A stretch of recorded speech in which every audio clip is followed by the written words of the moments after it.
Hello guys, कैसे हो सब। आई होप सभी अच्छे होंगे। तो आज हम अपनी क्लास 12th के मैथ को आगे बढ़ाने जा रहे हैं। उसमें हमने चैप्टर नंबर 2 तक कंप्लीट कर लिया था। आई होप सभी को अच्छे से समझ आ गए होंगे। अगर फिर भी कोई डाउट हो तो कमेंट बॉक्स में कमेंट करके एक बार जरूर बता देना। तो आज हम जो अपने पास चैप्टर स्टार्ट करने जा रहे हैं वो है अपने पास थर्ड चैप्टर, जिसका नेम है मैट्रिक्स। तो मैट्रिक्स, सबसे पहले तो हमें ये पता होना चाहिए कि मैट्रिक्स क्या होती है।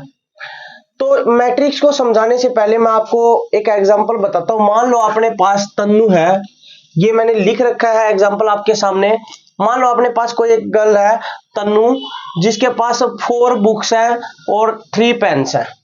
उनको इस फॉर्म में अरेंज करके लिख रखा है मैंने। साक्षी के पास 5 बुक्स है, 2 पेन्स है। जागृति के पास मान लो 6 बुक है और पेन्स है वो 4 है। तो मैंने इनको इस फॉर्म में एक्सप्रेस कर रखा है। इनको हम बोलते हैं, जो ये लिखे हुए हैं, जो ये एलिमेंट मैंने लिखे हैं 4 3 5 2 6 4, इनको हम बोलते हैं अरे। इनको बोलते हैं अरे। क्या बोलते हैं? अरे बोलते हैं भाई। और एक चीज देखो आप, यहां पर अपने पास जो ये फॉर्म बनी हुई है, यहां पर लेंथ ज्यादा है और इसकी ब्रेड्थ कम है। ज्यादा ना, देखो आप देखोगे इसके, ये मान लो, चलो ये वाली मान लो, चलो इसको ब्रेड्थ मान लो। ये ब्रेड्थ लंबी है और जो लेंथ है वो कम है अपने पास, क्योंकि लेंथ में देखो अपने पास 2 एलिमेंट है, ब्रेड्थ में 3 है। तो इसका मतलब लेंथ और ब्रेड्थ अगर अलग अलग हो तो उसको हम क्या बोलते हैं? रेक्टेंगुलर बोलते हैं ना।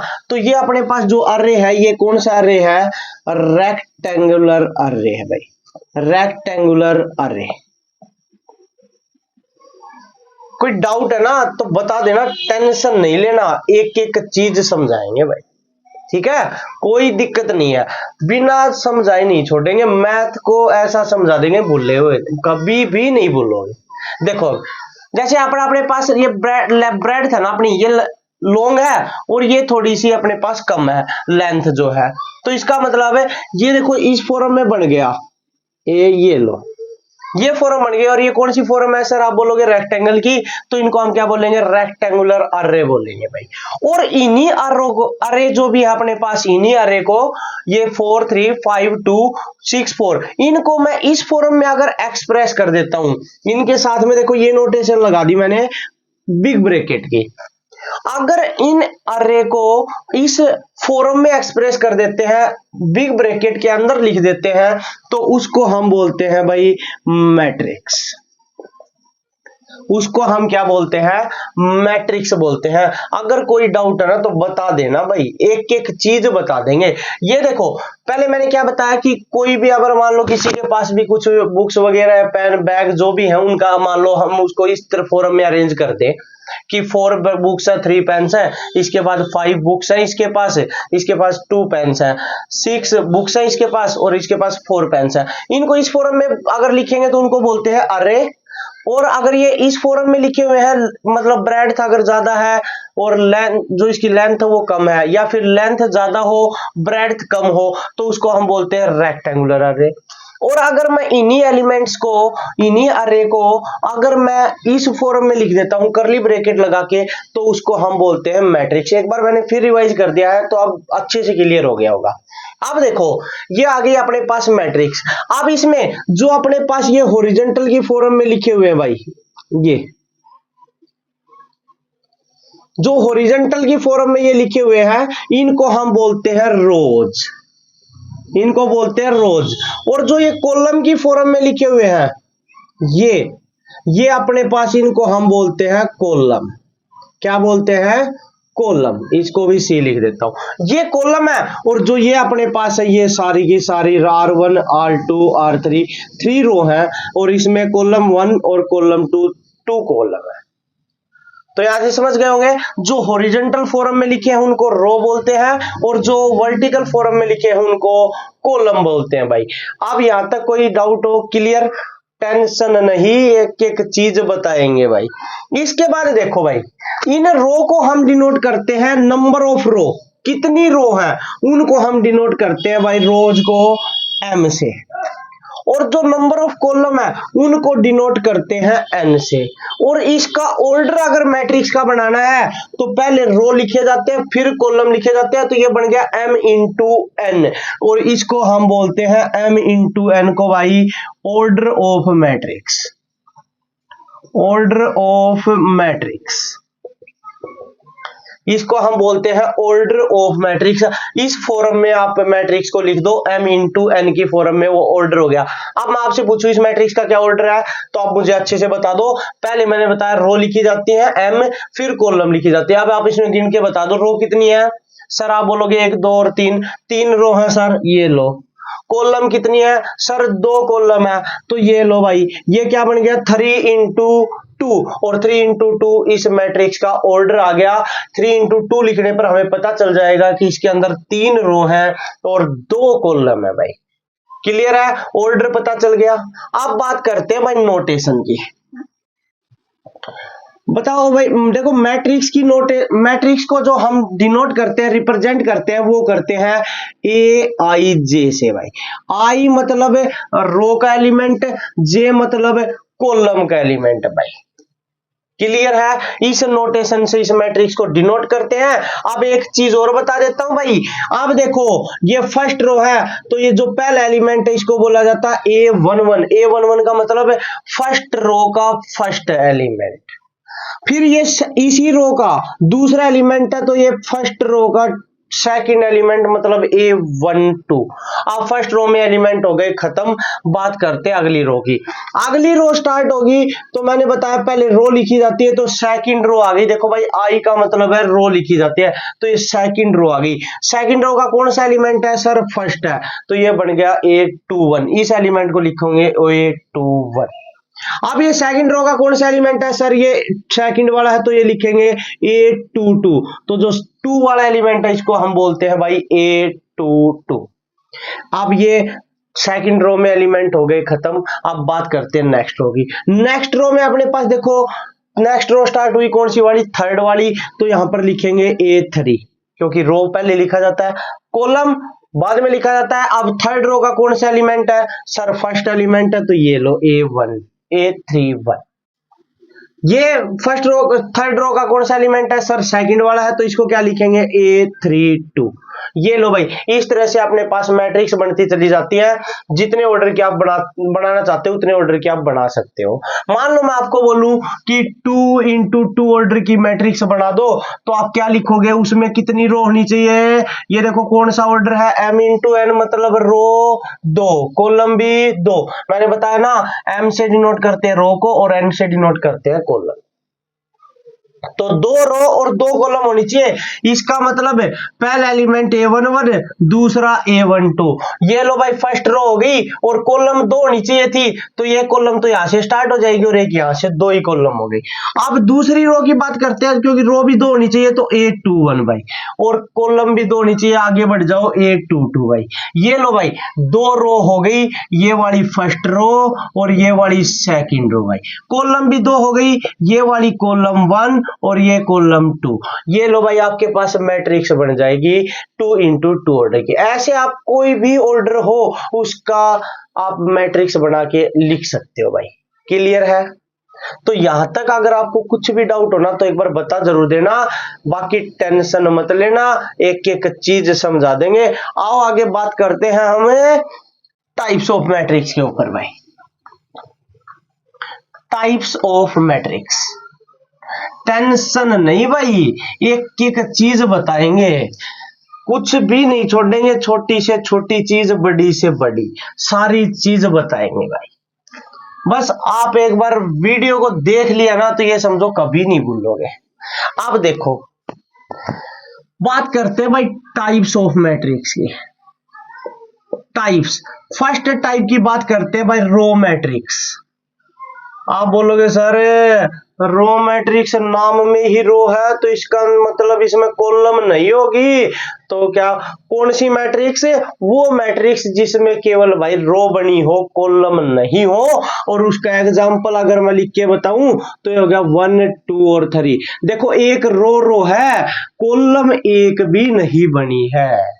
कॉलम तो तब बनेगी जब इसके नीचे कुछ लिखेंगे तो ये पहली कॉलम, इसके नीचे कुछ लिखेंगे दूसरी कॉलम, और इसके नीचे लिखेंगे तो तीसरी कॉलम। लेकिन हमने कुछ लिखा ही नहीं, तो मतलब रो रो है। अब रो है तो इसका मतलब कौन सी मैट्रिक्स? Sir row matrix. तो सेकंड पार्ट टाइप की बात करते हैं भाई, अपने पास कॉलम मैट्रिक्स। अब कॉलम तो आपको अच्छे से पता होगा, इसमें के भी नाम में आता है क्या?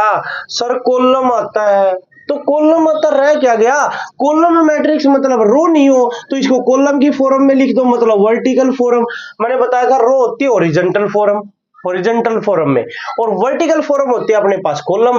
तो वर्टिकल फॉर्म में लिख दिया। आप देखो ये कॉलम कॉलम है, रो नहीं बनी, तो इसका मतलब ये कॉलम मैट्रिक्स। थर्ड टाइप की बात करते हैं, टेंशन नहीं भाई, एक एक चीज बताएंगे। थर्ड मैट्रिक्स, अच्छा भाई थर्ड मैट्रिक्स की बात करेंगे तो ये लो भाई रेक्टेंगल मैट्रिक्स, रेक्टेंगुलर मैट्रिक्स। अब एक बात बता दो, अभी बताया था रेक्टेंगुलर, इसके में नाम में आता है एक वर्ड रेक्टेंगल, और रेक्टेंगल वो होता है जिसकी लेंथ और ब्रेड्थ कभी भी इक्वल नहीं होती, या तो लेंथ लॉन्ग होती है और ब्रेड्थ शॉर्ट होती है, या फिर ब्रेड्थ शॉर्ट लेंथ शॉर्ट होती है और ब्रेड्थ लॉन्ग होती है। इसको हम क्या बोलते हैं? Sir rectangle. तो ऐसी ही मैट्रिक्स बना दो जिसमें अपने पास रो कम हो कॉलम ज्यादा हो, ठीक है, या अपने पास कॉलम ज्यादा हो रो कम हो। को ऐसे बराबर मत बनाना, न तो ये नहीं है इक्वल बना दोगे, इक्वल रो होगी इक्वल कॉलम होगी, दो रो बना दो दो कॉलम, वो रेक्टेंगुलर नहीं होगी। तो हमें तो छोटी बड़ी करनी है। तो मान लो मैं रो बना देता हूं अपने पास 3, सॉरी रो बना देता हूं मैं अपने पास 2, और कॉलम बना देता हूं मैं अपने पास 3। ये फर्स्ट कॉलम है, ये सेकंड कॉलम है, ये थर्ड कॉलम है, ये फर्स्ट रो है, ये सेकंड रो है। अब रो 2 है कॉलम 3 है, मतलब कौन सी matrix? Sir rectangular matrix, rectangle की फॉर्म बन गई। इसको इस तरह भी लिख सकते हो भाई, 1 2 3 4 5 6, ये भी रेक्टेंगल है। कुल रो कितनी हो गई सर? अब की बार रो हो गई ज्यादा 3, कॉलम हो गई सर 2। तो ये लो भाई 2 कॉलम 3 रो। मैंने बताया एक चीज ज्यादा होनी चाहिए, या तो रो ज्यादा हो या कॉलम ज्यादा हो, बराबर नहीं होनी चाहिए। तो उसको हम क्या बोलते हैं? Rectangular matrix. क्लियर है? बात करते हैं भाई फोर्थ पार्ट है स्क्वायर मैट्रिक्स। एक बात बताओ, नाम में ही स्क्वायर है और स्क्वायर की सारी साइड है इक्वल, तो इसका मतलब नंबर ऑफ कॉलम और नंबर ऑफ रोज क्या रहेंगी? Sir equal. तो मान लो अभी लिख देता हूं 1 2 3 4, कितनी रो? सर 1, और ये दूसरी रो सर, और ये एक कॉलम सर, और ये दूसरी कॉलम सर। 2 रो हो गई 2 कॉलम हो गई, मतलब रो और कॉलम इक्वल हो गई 2 2, तो इसका मतलब है स्क्वायर मैट्रिक्स बन गई। क्लियर है? सर क्लियर है। आओ तो फिर आगे बढ़ते हैं नेक्स्ट टाइप की तरफ। टेंशन मत लो, ऐसा समझा देंगे भूलोगे ही नहीं भाई। बात करते हैं भाई नेक्स्ट मैट्रिक्स की। आ जाओ भाई नेक्स्ट मैट्रिक्स में आ जाओ। तो नेक्स्ट मैट्रिक्स अपने पास जो है वो है भाई अपने पास फिफ्थ पे डायगोनल मैट्रिक्स। डायगोनल मैट्रिक्स ये लो भाई। और एक बात बताओ, इसमें एक वर्ड आ गया डायगोनल, और डायगोनल हम बनाते हैं भाई इस तरह बना देते हैं ना।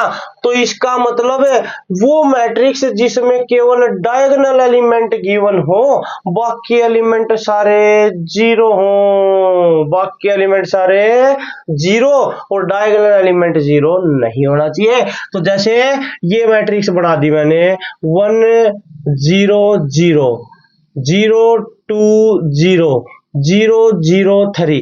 देखो भाई डायगोनल बन गया नहीं बन गया? सर बन गया। देखो इस फॉर्म में बन गया ना डायगोनल। एक चीज याद रखना भाई, डायगोनल मैट्रिक्स में ये वाला डायगोनल नहीं बनता है, सिर्फ अपने पास ये डायगोनल बनता है इस साइड वाला। तो ये डायगोनल एलिमेंट अपने पास होने चाहिए, बाकी एलिमेंट सारे जीरो हो, उसको हम बोलते हैं डायगोनल मैट्रिक्स। बात करते हैं भाई सबसे मोस्ट इंपोर्टेंट मैट्रिक्स, जिसको हम यूनिट मैट्रिक्स बोलते हैं, या जिसको हम आइडेंटिटी मैट्रिक्स बोलते हैं। Identity matrix. ठीक है, अब ये मैट्रिक्स को हम डिनोट करते हैं बाई आई से। और एक चीज याद रखना, ये एक ऐसी मैट्रिक्स है जो पूरे चैप्टर में यूज होती है भाई, और ये आपको अच्छे से याद रखनी है। ये आपको याद रखनी पड़ेगी, क्योंकि क्या है, क्वेश्चन में आपको आई लिखा मिलेगा, और आई लिखा मिला तो मतलब आपको ये मैट्रिक्स खुद लिखनी है। अब होती क्या है मैट्रिक्स, वो मैं अभी बता देता हूं। यूनिट, यूनिट का मतलब एक, तो एक ऐसी मैट्रिक्स जिसके डायगोनल एलिमेंट सिर्फ वन हो, वन के अलावा कुछ नहीं हो। जैसे ये लिखी हुई है 1 0 0 0 1 0 0 0 1, ये लो भाई, ये डायगोनल एलिमेंट है। हाँ सर, तो ये अपने पास वन होना चाहिए, वन है ना। देखो डायगोनल एलिमेंट वन है, तो इनको हम बोलेंगे यूनिट मैट्रिक्स या भाई आइडेंटिटी मैट्रिक्स। ये तो हो गई भाई अपने पास 3 इंटू 3 ऑर्डर। क्यों, इसमें रो अपने पास हो गई 3, और इसमें कॉलम भी अपने पास कितनी हो गई 3, C1 C2 और C3। ये लो भाई 3 रो और 3 कॉलम, तो रो पहले लिखा जाता है, m इंटू n लिखा जाता है ऑर्डर, तो रो पहले कॉलम बाद में, हो गया भाई। और अगर बोले 2 इंटू 2 ऑर्डर, तो 2 इंटू 2 ऑर्डर क्या बनेगा 1 0 0 1, ये लो डायगोनल एलिमेंट 1 बाकी एलिमेंट 0, इसको बोलते हैं यूनिट मैट्रिक्स। और ये मैट्रिक्स आपको याद रखनी है भाई, 2 इंटू 2 ऑर्डर की भी, 1 0 0 1 और 3 इंटू 3 ऑर्डर की। अगर आपके क्वेश्चन में सारी मैट्रिक्स 3 इंटू 3 ऑर्डर की है, तो आपको ये वाली मैट्रिक्स लिख देनी है। और अगर आपके क्वेश्चन में 2 इंटू 2 ऑर्डर की मैट्रिक्स गिवन है, तो आपको ये मैट्रिक्स लिख देनी है जहां आई लिखा मिले। तो ये बात क्लियर हो गई ना, ये मैट्रिक्स आपको याद रखनी है, मोस्ट इंपोर्टेंट मैट्रिक्स है भाई। तो आप एक बात बता दो, टाइप्स ऑफ मैट्रिक्स में कोई डाउट नहीं होगी। आओ तो एक्सरसाइज की तरफ बढ़ते हैं। अब करते हैं भाई हम अपनी एक्सरसाइज 3.1। देखो भाई 3.1 एक्सरसाइज अपने पास है क्या, देखो उसका फर्स्ट क्वेश्चन करने जा रहे हैं। आपको इसका इंट्रोडक्शन अच्छे से क्लियर हो गया होगा कि इसमें अपने पास क्या गिवन था, मैट्रिक्स क्या होती है, टाइप्स ऑफ मैट्रिक्स क्या क्या है। तो आओ स्टार्ट करते हैं अपनी एक्सरसाइज 3.1 भाई। 3.1 एक्सरसाइज का क्वेश्चन नंबर 1 की बात करते हैं भाई। ये बोल रखा है कि एक मैट्रिक्स दे रखी है ए भाई, वो क्या दे रखी है, वो दे रखी है 3 5 19 माइनस 7 35 माइनस 2 5/2 और 12 और एक रो और अपने पास √3 1, इसको थोड़ा सा ऐसे बढ़ा देते हैं भाई, -5 और 17। ये लो भाई, ये मैट्रिक्स दे रखी है। ये बोल रखा फर्स्ट पार्ट में, ये the order of matrix, the order of matrix, इस मैट्रिक्स का ऑर्डर बता दो भाई। एक बात बताओ भाई, अभी क्या बताया था, ऑर्डर ऑफ मैट्रिक्स क्या होता है सर, आपने बताया था ऑर्डर ऑफ मैट्रिक्स इस फॉर्म में लिखा जाता है m इंटू n। तो इसका मतलब हमें ऑर्डर लिखना, तो m का मतलब रो और n का मतलब कॉलम। तो नंबर ऑफ रो और नंबर ऑफ कॉलम कितनी है, देख लो भाई। ये हॉरिजॉन्टल है तो एक रो, ये दूसरी रो, ये तीसरी रो, 3 रो हो गई भाई। ये लो मल्टीप्लाई, कॉलम कितनी है 1 2 3 4, बताया था ना, जो वर्टिकल लाइन होती है, वर्टिकल फॉर्म में होती है, वो कॉलम होती है। कॉलम कितनी हो गई सर 4, तो ऑर्डर हो गया भाई 3 इंटू 4। फर्स्ट पार्ट क्लियर भाई, फर्स्ट क्वेश्चन का। बात करते हैं भाई सेकंड पार्ट की। देख लो भाई सेकंड पार्ट है क्या, ये बोल रखा the number of element, the number of elements, elements कितने हैं टोटल, नंबर ऑफ एलिमेंट। अरे कुछ नहीं करना, नंबर ऑफ एलिमेंट पूछे ना तो गिनने की जरूरत नहीं, कभी गिनने लग जाओ 1 2 3 4 5 6 7 8 9 10 11 12, सर 12 है। अरे ऐसा करने की जरूरत नहीं, आपने ऑर्डर निकाल लिया, इनकी मल्टीप्लाई करा दो, नंबर ऑफ एलिमेंट आ जाएंगे। 3 और 4 की मल्टीप्लाई सर 12, ये लो भाई नंबर ऑफ एलिमेंट आ गए। क्लियर है, एक एक चीज समझा देंगे, टेंशन नहीं भाई। आ जाओ थर्ड पार्ट की बात करते हैं भाई। ये बोल रखा राइट द एलिमेंट, एलिमेंट लिखना भाई। एक तो 1 3, एक 2 1, एक 3 3, एक 24 A24 और एक A23। ये लो भाई, ये एलिमेंट लिख रहे हैं। टेंशन नहीं भाई, अभी बताया था, क्या समझे? ये अपने पास नोटेशन बताई थी ना, ए आई जे। हाँ सर बताई थी। आई क्या बताया था सर को रो, और जे क्या बताया था सर कॉलम। तो फर्स्ट रो का तीसरा एलिमेंट गिन लो भाई, ये पहली रो है, 1 2 और तीसरा एलिमेंट हो गया 19। तो A13 की वैल्यू आ गई 9। क्लियर है? A21 देखो आगे 2 लिखा है, मतलब सेकंड रो की बात कर रहा है। और कौन सा एलिमेंट सर? पहला सेकंड रो का फर्स्ट एलिमेंट। ये लो भाई, सेकंड रो यहां से स्टार्ट होगी, तो ये अपने पास 35। क्लियर है? A33 मतलब थर्ड रो का तीसरा एलिमेंट, तीसरी रो का तीसरा एलिमेंट 1 2 और 3 क्या आ गया सर? -5। एक बात बता दो, क्लियर है या नहीं है? बात करते हैं अगली एलिमेंट की भाई।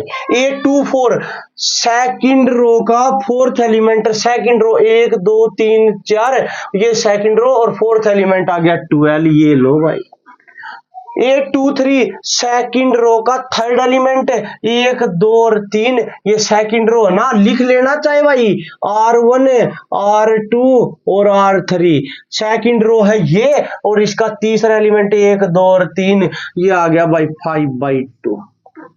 उल्टा मत गिनना भाई, ऐसे ही चलना है, सीधे सीधे रास्ते पर चलेंगे तो सक्सेस जरूर होंगे। क्लियर है? तो ये था भाई फर्स्ट क्वेश्चन, जिसके 3 पार्ट थे। आई होप आपको क्लियर हो गए होंगे। नेक्स्ट क्वेश्चन की तरफ बढ़ते हैं भाई। क्वेश्चन नंबर सेकंड आ जाओ भाई। क्या है अपने पास क्वेश्चन नंबर ऑफ सेकंड? देखो भाई, क्वेश्चन नंबर ऑफ सेकंड है अपने पास, ये बोल रखा है if a matrix has 24 element what are the possible order. भाई पॉसिबल ऑर्डर लिखने हैं। देख 24 एलिमेंट है भाई एक मैट्रिक्स में, मतलब m और n की मल्टीप्लाई है वो 24 के इक्वल आनी चाहिए भाई, उसको बोलते हैं ऑर्डर, बोलते हैं ना।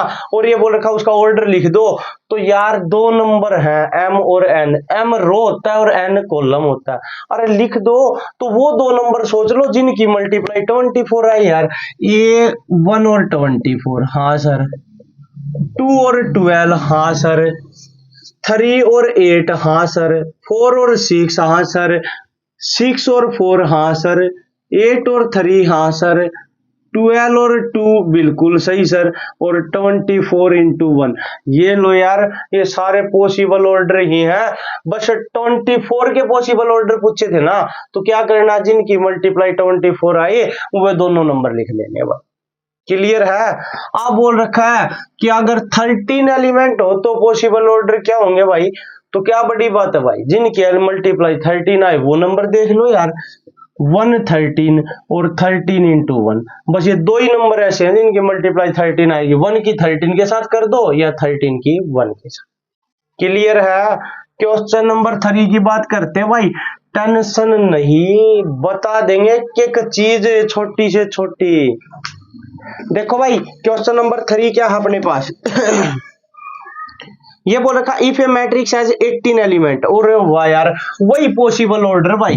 किसके पॉसिबल ऑर्डर? बोल रखा अगर 18 एलिमेंट हो। अरे तो देख लो 18 मल्टीप्लाई किस किस की आती है सर? 1 और 18 की आती है, ठीक है। और बता दो सर, 2 और 9 की भी आती है, हाँ भाई। 3 और 6 की भी आती है सर, हाँ। और तो सर फिर 6 और 3 की आएगी, हाँ। और 9 और 2 की मल्टीप्लाई 18 आएगी, हाँ जी। और 18 और 1 की मल्टीप्लाई 18 आएगी। अरे तो फिर ये पता ही है आपको, तो पॉसिबल ऑर्डर हो गए, फिर और करना क्या है? बस ये छोटी सी बात थी यार। क्लियर है? आगे बढ़े, इसमें क्या बता रखा है? What if it has 5 element. बोल रखा अगर 5 एलिमेंट हो तो पॉसिबल ऑर्डर। अरे क्या बात कर दी यार, 5 एलिमेंट है तो उनकी मल्टीप्लाई, जिनकी मल्टीप्लाई 5 आए वो लिख देंगे यार।